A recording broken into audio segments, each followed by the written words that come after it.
ever. Like, he was like the Chris Jericho of tag teams for a while. Mm-hmm. Like, him and Christian, like, doing the 5-second pose. You know, yeah, the goofy gimmicks, but, I mean, they could also wrestle their fucking asses off. And, like... They're kind of like the New Day back then. Like, kind of. Like that silly gimmick that just somehow works. And, like, here's the thing, too. When they did the original brand split, Paul Heyman was actually in charge of SmackDown, and they said, well, okay, you know, who do you want, you know, on your roster? And he said, Edge. Like, number one. He's like, I want Edge. He's like, everybody laughed at me. And I said, I'm going to make this guy a fucking star. Just watch. And sure enough, look what he fucking did, man. He turned that guy into a legend, pretty much. Like, he was that damn good. Mm-hmm. Number one... not number one, but, like, the last pick, gotta go with Jericho. So, when you really think about it, he's constantly, like, changing his gimmick and whatnot. And... you know, always has, like, incredible fucking matches. You know, keeping it going in his old age and whatnot. And you really think about it, like, whatever gimmick he does, like, he gets it over like a motherfucker. Like, you look at him now. Like, he's got the list of Jericho. Like, that motherfucker is so good, he got a piece of paper over. Like, that. Yeah, it's true. That is fucking good. Like, I haven't seen something like that since fucking Mick Foley got a sock puppet over. Yeah, seriously. And he has he's slowed down a bit. Like, he can't obviously do as much aerial shit as he used to do, but like, for what he can do now, he's still pretty on his game. Yeah, he's still pretty on there. He's still pretty good with it. So, sorry, I thought I was gonna burp here. Okay. So some pretty notables not on our list would be people like Eddie Guerrero and like Dusty Rhodes and. I mean, that's the thing. Like, I think if I grew up in, like, that era of, like, the Dusty Rhodes and the Bruno Sammartinos and whatnot, I might throw them on the list. But, like, you know, I'm going with what I kind of grew up with in that sense. That's the thing, man. Wrestling has spanned, like, from, like, the 50s all the way till now, and that's a lot of decades worth of wrestling. That's a lot of guys that have come through that, you know, we're not familiar with, and, you know, there are people that we're not going to be familiar with if wrestling keeps going. So, like, it's hard to say who the best of all time is, because, man, how do you say, like, why wouldn't you include, for example, the guys who made it popular after it was like a sideshow attraction thing, the guys that started it as like a national thing? Yeah, like, I forget their names, but like Toots Mond or something like that. Something like that, yeah. Had something to do with, I don't know, but like. But yeah, like, you really think about it, like, you know, why isn't Bruno Sammartino on the list? You know, he was a champion for like 8 years. And but I mean, you really look at it, like, okay, he defended the title like maybe once a month, maybe, if that. Yeah, it was a different time. It was a different time. It was a different era. So, like, you know, not only that, but, like, I've never seen his mic work. I've never seen, like, any of his actual matches. Like, you know, Luthez, I've never seen any of his.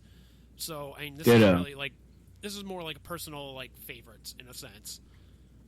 Yeah, and that's why when you were saying, like, what do you base it on? Like, I think, like I said, you just got to base it on what you like, because I can only count I can only count what I've seen, which my exposure for wrestling includes, like, the very, very, very late 80s, 88, 89, through to, like, I don't know, maybe the mid to late 90s, so maybe 10 years worth of wrestling out of, what, 3 or 4 decades worth? Something like 5 that, decades, 6 decades worth? A shit ton of wrestling. Yeah, but I mean, it's, you know, again, it's like, you know, what do you base this off of? Like, you know, total package, I'm assuming, but, you know, and here's something that really kind of, like, grinds my gears a little bit. Randy Savage, number 18. Oh yeah, none of us mentioned Savage. None of us mentioned Savage. Triple H was number 15. I'm like, you gotta be fucking kidding me. I really agree with Bret Hart's assessment of Triple H. Yeah, he couldn't lace his fucking boots. I fully fucking agree with that.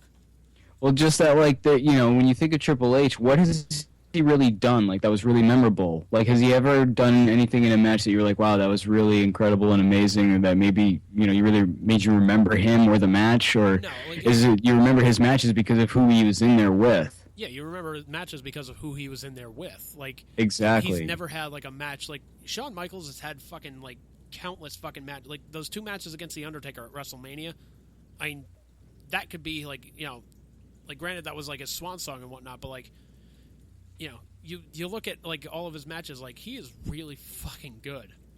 And yeah, or, like, his match against Flair to retire Flair even though Flair came back. Yeah, even though Flair came back for, like, 6 months with TNA. Yeah, fucker. Cop out.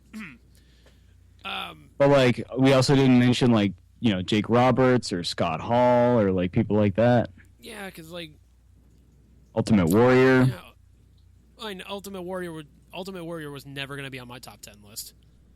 Just because... See, he kind of would be on mine because of just, like, when I was a kid, he was my favorite wrestler. Because I didn't really care about, like, oh, he's a good worker or good mic skills. Like, yeah. I didn't understand what the fuck he was saying, but when he was yelling, I was like, yeah, that's awesome. Go beat his ass. Yeah. And, like, that's the thing. It's tough for me to, like, get into that mentality of, like, when I was, you know, like, 8 years old.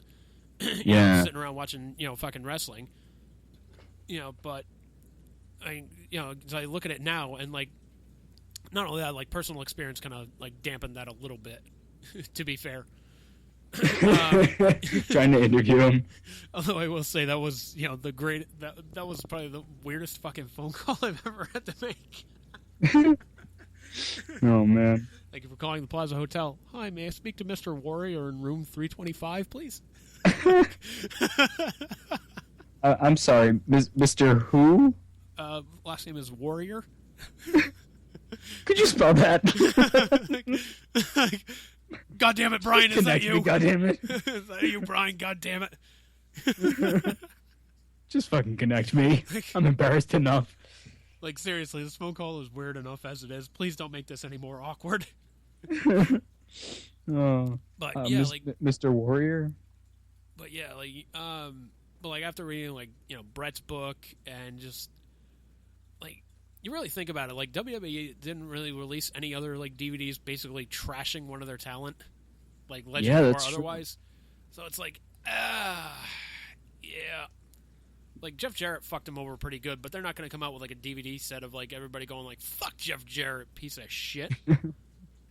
Jeff Jarrett sucks balls. Yeah. And here's why. The newest DVD from WWE. Yeah. J-A-double-F, J-double-R-E-double-T sucks. You're going to follow that up with CM Punk is a big old smelly cunt. Yeah. Although they did take a shot at him on Raw a couple of weeks ago. Oh, did they? Yeah, they were in Chicago, and, you know, Stephanie's in the ring, you know, Chicago crowd's chanting, CM Punk, CM Punk. And she, you know, she lets him cheer up and whatnot, and she's like, you know, it kind of dies down a little bit. She's like, wow, if you guys kept that up for another 2 minutes and 15 seconds, you would have lasted 1 second longer than Punk did. I don't get it. His UFC fight, fucking, he was done in he was done a little bit over in like 2 minutes. Oh yeah. Which reminds me of the whole Ronda Rousey thing. She got her ass beat again too. Yeah, 48 seconds. I was like, holy fuck. And here's the thing too. She's I think she got busted for steroids recently. What? Yeah, like they were saying, like her name was on a list of like people that tested positive for steroids. I'm like, well, fuck. It kind of makes sense. Look at her, and then look at her from when she was fighting Holly Holm. She was definitely a lot more trim for this last fight with Nunez than she was for Holly Holm. Yeah, then again, like I can kind of see like her doing like an intense fucking training for like the last like what was it, like 6 months since she's had a fight, something like that, 6-7 months almost. The last fight she had was against Holly Holm. That was over a year ago. Okay, so it's over a year. So I was like, you know what? I can cut her some slack with that. She goes into like absolute like beast mode fucking training and whatnot. Like, all right, I can see that in a year's time. All right. But yeah, it's like, okay, well, guess what? If you want to, you can go to the WWE. They won't test you for it if you're a fucking part-timer. Like, hence why Brock Lesnar is still fucking going. You don't honestly think that that Ronda Rousey is gonna go to WWE, do you? I don't count it as a. I think it's I don't definitely think so. I think it's a possibility. I don't know. I think she takes the fighting thing too seriously to do simulated fighting. Then again, I think she's done. I think she's just gonna quit and like call it a day. Well, then again, I mean, she could go to WWE and they're going to be like, "Hey, guess what? We're going to pay you a shit ton of money to, you know, come in here and, you know, be one of our top diva stars and whatnot. It's like, well, okay. Because, like, what's she going to do? Go fucking work at Starbucks after this? Fucking no. I don't know, man. What do retired fighters do? I don't know. I really don't know. Me neither, man. I don't know. I think Kurt Shamrock is a fucking bodyguard right now. Is he? Yeah, he is. He's like a celebrity. There you go. Celebrity bodyguard, and it's like, well, shit. Yeah, all right, I can see that. All right. Or I imagine they open like gyms or something to train other people. Yeah, he's had a gym for I don't know how fucking long. Maybe she'll open a gym. I doubt it. How not to get kicked in the face or punched in the face or anything with your face by Ronda Rousey. Yeah. Watch your face. Oh. The school for Ronda Rousey. Yeah. Watch for the chop, kid. Yeah, I don't know. It'd be interesting to see where she goes from here. I mean, her stock has kind of gone down as far as like UFC fighting goes and whatnot, but I mean, she still has some name value. So I mean, if she's not fighting in the UFC, she's going to fight somewhere else to kind of build up her credibility again. I don't know. She's taken some pretty bad losses. Those 2 losses, I don't know. Like, how's her brain doing at this point, you know? That's true. I mean, you know, she kind of got the shit beaten out of her by Nunez. Like, she took a lot of bad punches from a chick who hits really fucking hard. Yeah, and they you know, I mean, her fight against Holly Holm, like, she took a fucking beating in that one. Oh, yeah, that kick was, like, unbelievable. Yeah. But, I mean, like you said, I mean, it was about a year ago that she had, you know, last had a fight, so I was like, all right, maybe she's healed up a little bit, you know, that's fine. So, I mean, you know, obviously they go, you know, see medical professionals and, like, say, like, hey, oh, can I fight? Mm-hmm. You know, and the doctor ultimately gets to say, like, no, you're still showing symptoms of a concussion, you're not fighting at all. So, yeah. Like, that was also one of the things, like, you know, with Punk's debut, like, he was supposed to debut a little bit sooner than he did, but, you know, his doctor told him, like, look, you're going to need this surgery on your shoulder. You know, you're not in any fighting condition right now. So he looked at I think it was Dana White, and he was like, you know, what do we do? He's, you know, and Dana White, to his credit, said, you know, get the surgery. We push this back. We want you to be healthy before you do this. Mm-hmm.